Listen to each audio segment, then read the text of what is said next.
conocemos suficientemente como para no tener demasiadas formalidades. Yo solo quiero, en primer lugar, agradecer a nuestros invitados, especialmente a nuestros dos profesores polacos, el que nos acompañen. Lo decíamos ahora, es un verdadero lujo poder escuchar sobre un tema que nos interesa muchísimo.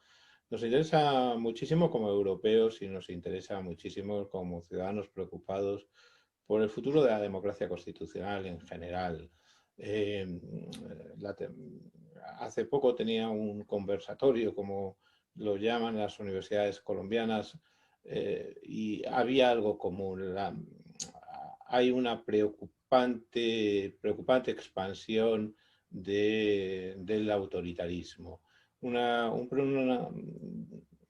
Se difumina el interés por los controles, se difumina el rol del Parlamento, se quiere difuminar también el papel del Poder Judicial. Evidentemente ello es más acusado en unos países que en otros, pero creo que decir que es una tendencia global en estos momentos tampoco es una exageración. Y me parece que esto es un rasgo que quizá pueda ser causa del interés que tiene vuestra intervención hoy.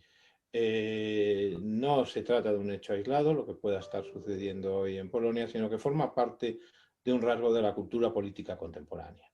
Un rasgo en el que las formalidades de la democracia constitucional se debilitan, el control se debilita y por el contrario, pues los ciudadanos incluso parecen sentirse a gusto con determinados gestos autoritarios, o por lo menos no excesivamente incómodos. Es una visión de un poder en teoría más eficaz, por lo menos se vende como más eficaz, y eso desborda otras exigencias. Esto es lo que desde la Fundación Jiménez Abad queríamos hoy reconocer a través de uno de los países esenciales en Europa. Yo creo que en ocasiones en España no se tiene en consideración suficientemente la distancia cultural, la distancia geográfica, quizás sea en causa de ello lo que significa Polonia en la historia de Europa, en la cultura de Europa y en el presente de Europa. Me parece que estamos casi a la par en cuanto a peso demográfico en estos momentos y formamos parte de ese corazón europeo que queremos compartir. Por eso mismo, yo de verdad os doy las gracias, por supuesto también se las doy a Rafa por volver a acompañarnos, por estar aquí, pero os quería transmitir ese agradecimiento especial y deciros que me gustaría seguir contando con vosotros y tener esta colaboración abierta. Un agradecimiento que, bueno, ya ni siquiera lo agradezco a María, al Centro de Estudios Partidos, a la UNED y por supuesto a Fernando Revillego. Sin ellos esta actividad no hubiese sido posible. La Fundación Jiménez Abad cumplirá el año que viene 20 años. Podemos estar relativamente satisfechos de dónde hemos llegado, pero eso solo ha sido posible gracias a la colaboración y a la ayuda de personas como María, como Fernando, como Pilar, es decir, el centro y por supuesto Óscar Alzaga. Para nosotros la UNED ha sido una referencia muy importante y también quería recordarlo hoy. Por mi parte, nada más. Quizá me he extendido más de lo que me gusta en una presentación, pero en este caso la tentación ha sido superior. Desde la Fundación Manuel Jiménez Abad, desde las Cortes de Aragón, daros la bienvenida y que, bueno, estáis en vuestra casa y muchas gracias. Muy bien. Y por mi parte, simplemente, bueno, incidir en que el Pepe Tudela ha explicado muy bien cuál es la razón de ser de esta jornada y cuál es el interés y además así se refleja en la cantidad de personas que se han inscrito a esta jornada. Y solamente quería decir que ha sido y sigue siendo un privilegio, un placer para el Departamento de Derecho Político de la UNED colaborar siempre que ha tenido ocasión con la Fundación Jiménez Abad desde hace ya bastantes años. Hablo en nombre de todos mis compañeros del departamento y especialmente en nombre de la profesora Pilar Mellado, que que ha participado en muchas de estas jornadas y las ha presidido y moderado, y que hoy no podía estar con nosotros. Y luego también desde la iniciativa del Centro de Estudios de Partidos, igualmente hemos colaborado siempre que hemos podido con la Fundación Jiménez Abad. Nos unen, bueno, el interés en los temas que él ha mencionado ya, los retos, los desafíos del Estado democrático y también los del Estado de Derecho, ¿no? Y el papel que juegan los partidos políticos en la consolidación, el fortalecimiento o el hacer más débil el Estado de Derecho y el Estado democrático, ¿no? Así que un placer como en otras jornadas. Y empezamos ya, tenemos a nuestros ponentes, lo ha explicado también José Tudela, tenemos el enorme privilegio de contar con 3 personas que seguro van a hacer unas intervenciones magníficas, el profesor Rafael Bustos y 2 profesores de 2 universidades polacas, que además tenemos la enorme suerte que hablan un estupendo español y podrán darnos una explicación desde aquel país. Los 3 van a referirse a 3 aspectos diferentes del tema que nos reúne hoy aquí, que es el Estado de Derecho y el Poder Judicial en Polonia. Y esperamos que la confluencia de estos 3 temas que van a tratar nuestros ponentes nos ayuden a hacernos un dibujo general de cuál es la situación del estado de la cuestión ahora mismo en Polonia y también en Europa, ¿no? Como decía Pepe Tudela. Empezamos con la primera intervención, que es la del profesor Rafael Bustos. Bienvenido. Es catedrático de Derecho Constitucional en la Universidad Complutense de Madrid y antes fue profesor en las universidades de Salamanca, en la Pompeu Fabra, y ha sido además 10 años profesor en la Escuela de Práctica Judicial, así que aúna a su conocimiento de Derecho Constitucional también la proximidad a los temas de Poder Judicial.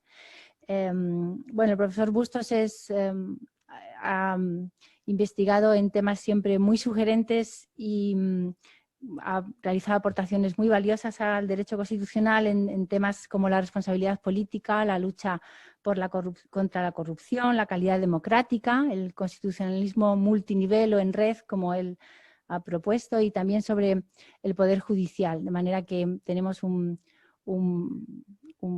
magnífico ponente que nos va a situar en primer lugar haciendo referencia al tema de cómo han evolucionado algunos sistemas hacia una posición o una ideología iliberal en Europa y cuál es la importancia del Poder Judicial en esta situación precisamente. Así que nada más, muchísimas gracias Rafa por tu participación y te cedo la palabra. Muchísimas gracias, María. Yo debo comenzar con un agradecimiento y una disculpa. Un agradecimiento a la Fundación Jiménez Abad y a la UNED por la organización de esta jornada y a la invitación a que yo participara en ella. Pues ciertamente, como tendré ocasión de decir enseguida, es un tema que me parece extraordinariamente interesante, pero no solo extraordinariamente interesante, también me parece que extraordinariamente importante y mucho más cercano de lo que a priori nos pudiera parecer. Entonces, que la Fundación, que la UNED hayáis montado algo de este estilo, en el que además podamos oír el testimonio de primera mano de quien está experimentando estos procesos de regresión en el Estado de Derecho, me parece un enorme acierto. Así que muchísimas gracias por pensar que yo tengo algo que deciros y que proponer sobre estos asuntos, aunque ya anuncio que no será mucho lo que yo pueda proponer. Y una disculpa, no solo el agradecimiento, sino una disculpa a la organización, porque con mi habitual despiste, que es todo el que me conoce sabe que es uno de los rasgos de mi carácter, pensaba que la reunión iba a ser a partir de las 6 de la tarde y no a partir de las 5 de la tarde. Y finalmente me han tenido que llamar a incorporarme deprisa y corriendo. Así que me disculpo por mi incompetencia ante la organización y sin más comenzaría la exposición, que si no recuerdo mal, María, habíamos pensado en torno de unos 10 minutos aproximadamente, ¿no? Esta primera intervención. Sí, 10, 15 minutos, bueno, lo que sí. Vale, Luego, como habrá un tiempo para coloquio.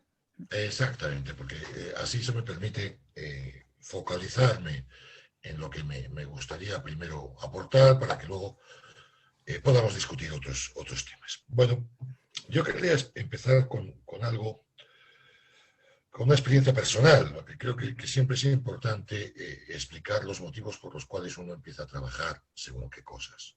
Y a veces esos motivos son personales. Como bien ha dicho María, yo he pasado 10 años trabajando en la Escuela Judicial en Barcelona, torturando a los futuros jueces con el derecho constitucional y el derecho de la Unión Europea. Y en ese marco, una de mis actividades era trabajar con el Consejo de Europa en la preparación de cursos de formación online en derechos humanos. Bueno, pues, que hacíamos un par de reuniones anuales al año, ¿no? Donde se reunían gentes de toda Europa para discutir ese tipo de formación.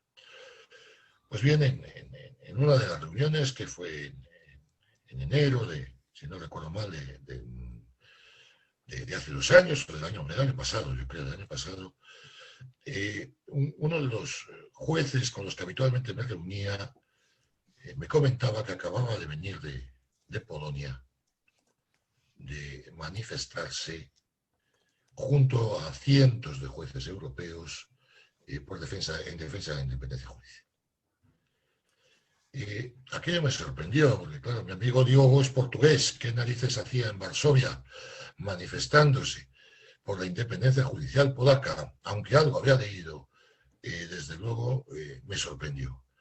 Pero más me sorprendió que buena parte de los jueces que allí en Estrasburgo estaban discutiendo sobre esos temas se habían manifestado igualmente en una manifestación que animo a que todos los asistentes tecleen en Google para que vean la, para mí, impactante imagen de ver a jueces de toda Europa con sus togas en las calles de Varsovia.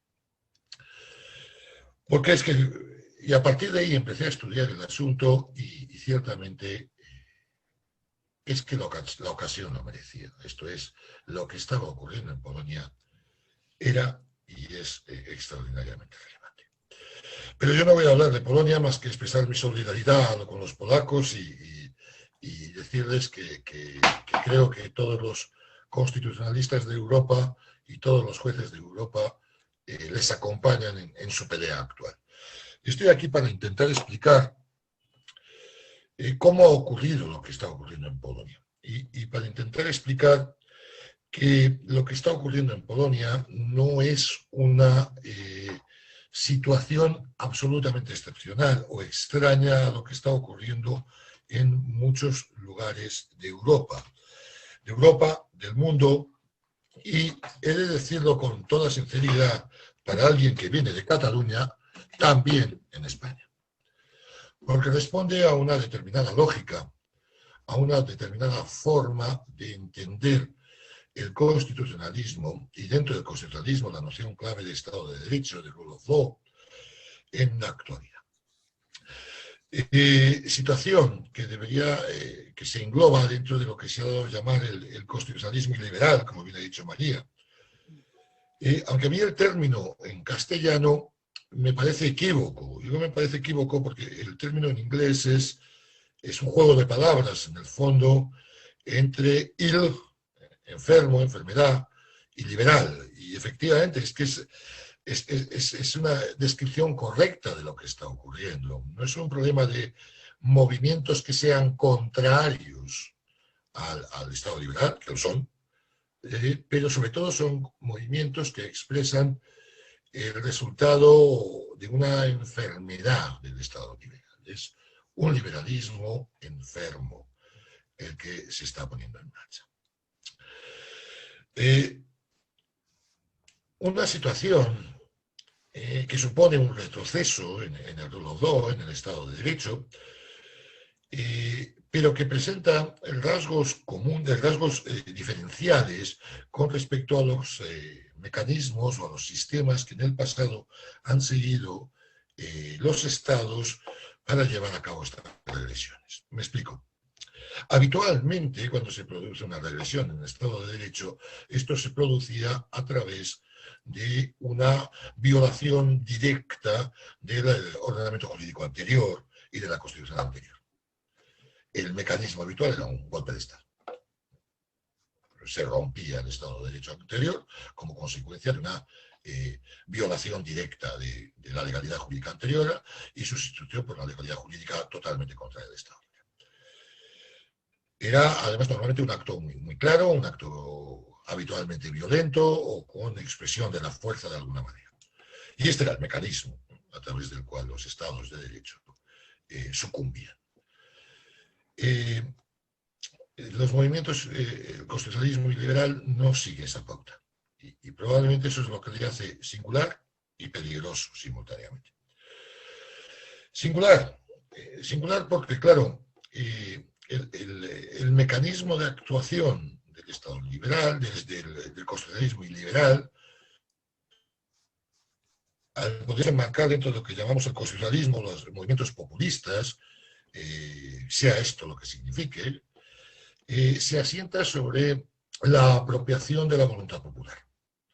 Esto es la idea de que el movimiento, el partido o el movimiento de que se trate, expresa la opinión de los ciudadanos, la opinión del pueblo.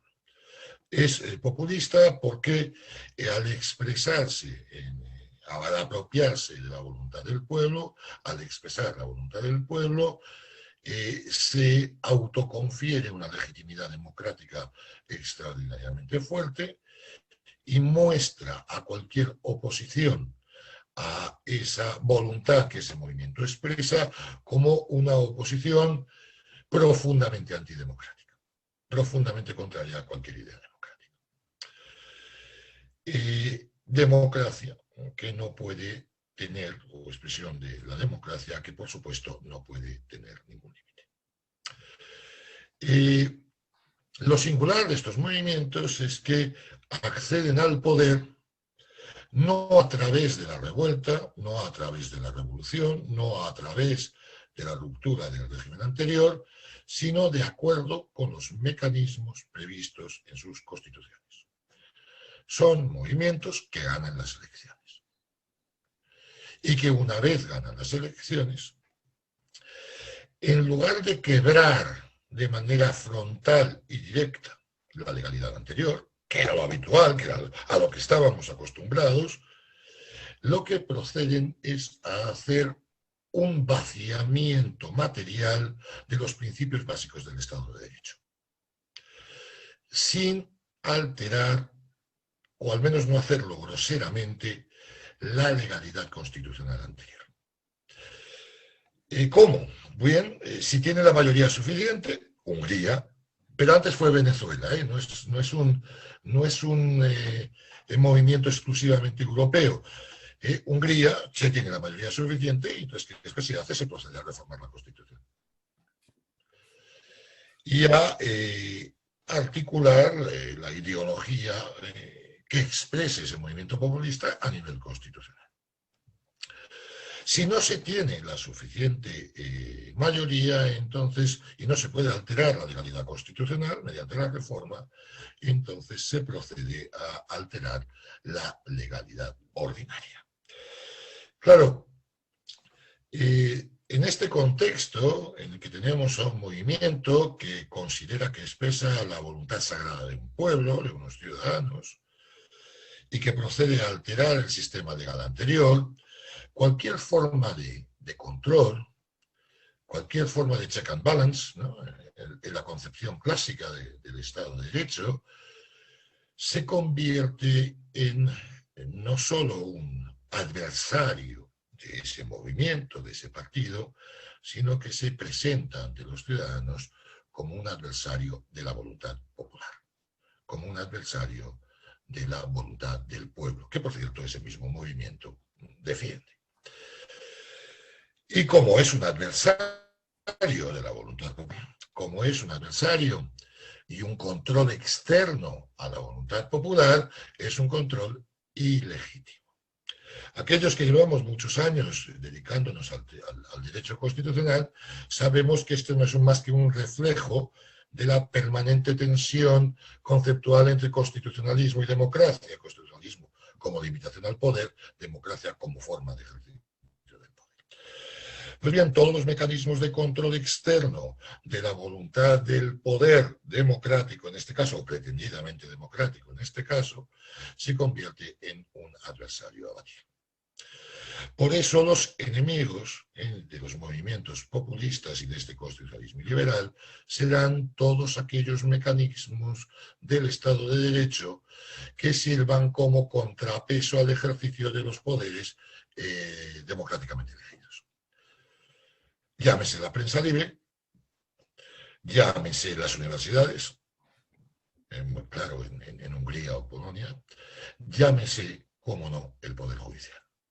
Por encima de ninguna otra cosa, el Tribunal Constitucional, que encargado de velar que los poderes democráticamente elegidos respeten la Constitución. ¿Qué ocurre? Ocurre que controlar el Tribunal Constitucional, desgraciadamente, es extremadamente sencillo.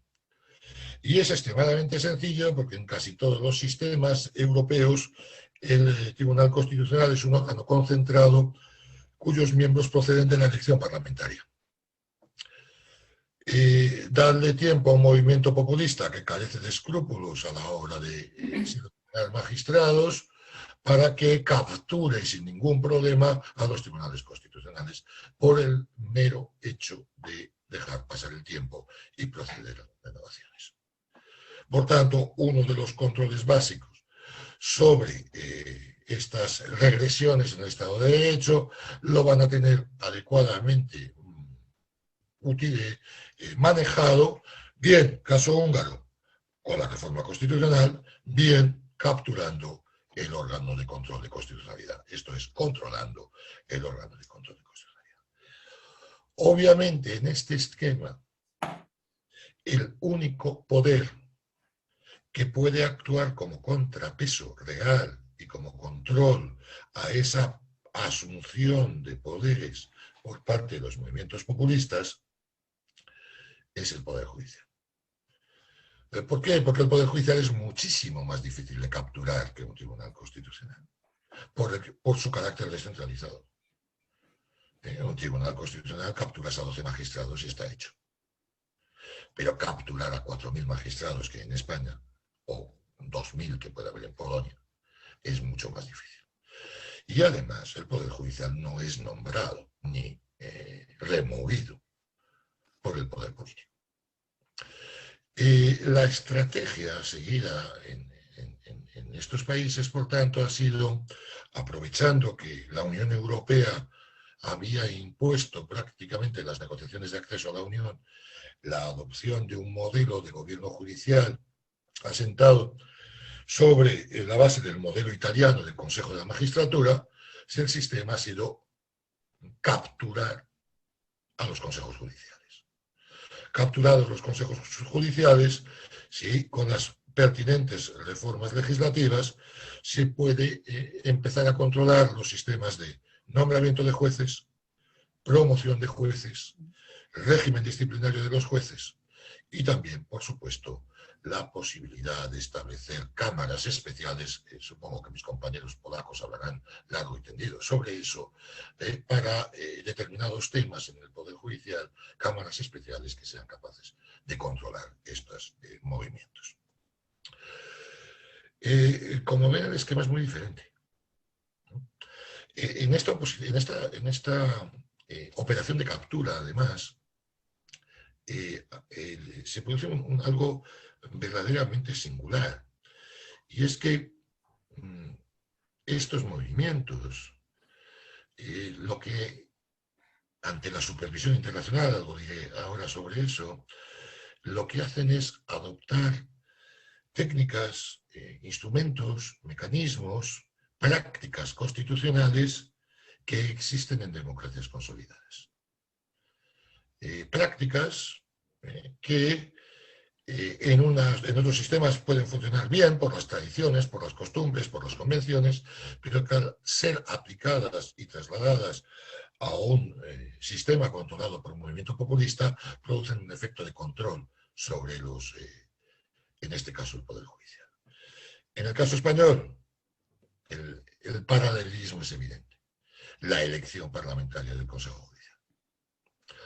¿Cómo podemos criticar desde Europa que el Consejo Judicial polaco sea elegido por el Parlamento cuando en España también ocurre? Y es una práctica tolerada por el Consejo de Europa. Creo que esto explica muchas de las reacciones en los últimos años, en los últimos meses incluso en España, respecto a las posibles reformas del Consejo General del Poder Judicial. O incluso, como oí en la vista pública del asunto acá, ante el Tribunal de Justicia, por el representante polaco, ¿cómo puede ser que la Comisión Europea cuestione la actuación del Consejo Judicial polaco por su forma de selección de su comisión disciplinaria, cuando en Alemania ni siquiera hay un Consejo Judicial? Claro, este es el gran problema. El gran problema es que no se ha roto o se pretende ocultar la existencia de una ruptura frontal y directa de la legalidad constitucional. Se utilizan mecanismos constitucionales que existen en otros estados para proceder a desmantelar el Estado de Derecho. Y las garantías internas, las garantías constitucionales del Estado de Derecho no pueden funcionar porque precisamente lo que hacen es desmontarlas mediante la modificación de la legalidad. En este contexto, el Poder Judicial es sin duda el gran enemigo directo, el que más resistencia además puede ofrecer a los movimientos populistas y por tanto la independencia judicial es la que se pone en riesgo. Acabo con solo dos ideas. Uno, y vuelvo al principio de mi intervención, y esto no es algo lejano que ocurre en Polonia y en Hungría. Esto es algo que ocurre en la Unión Europea. Y sobre todo, creo que los ecos de ese argumento de expreso la voluntad del pueblo, mientras que otros poderes que carecen de legitimidad democrática directa, lo único que hacen es obstaculizar e impedir el desarrollo de la verdadera voluntad popular, es un discurso que hemos oído y que ha convencido a mucha gente en España. Y es un discurso extremadamente peligroso. Segunda y última idea, y con eso que creo que me he pasado, María, como eres muy amable, me has dejado extenderme. Segunda idea, y que creo que es importante. En este constitucionalismo multinivel, en este constitucionalismo en red, ha aparecido mecanismos complementarios para evitar estas regresiones en el Estado de Derecho cuando los mecanismos constitucionales nacionales no han funcionado. Por definición, estas regresiones en el Estado de Derecho se producen modificando la legislación interna. Los contrapesos, los checks and balances del constitucionalismo tradicional no pueden funcionar porque están controlados. Sin embargo, han aparecido checks and balances multinivel, controles externos de las organizaciones de integración en Europa, que están actuando en la lucha por la defensa de la independencia judicial. Y lo digo, y con esto acabo, la lucha por la independencia judicial. Guerra, batalla que no está ni mucho menos ganada, y batalla en la que no está nada claro si realmente al final las instituciones europeas van a poder ganar unidos a los demócratas polacos. Por eso decía al principio que me parecía que este evento es de una extraordinaria importancia, de un extraordinario interés, y Pepe, sinceramente, enhorabuena. Enhorabuena a la UNED por esta magnífica iniciativa. Gracias, María, siento haberme extendido un poco. Que van en absoluto, no. Muy bien, el tiempo muy medido. Bueno, muchísimas gracias. Como ven, el primer ponente nos ha situado perfectamente en el contexto en el que nos encontramos hoy en día.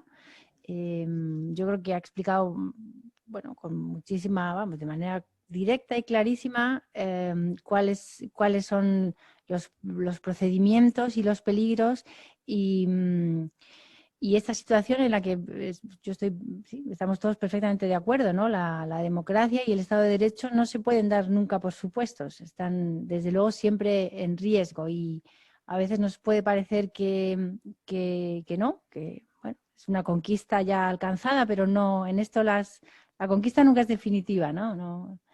Así que continuamos y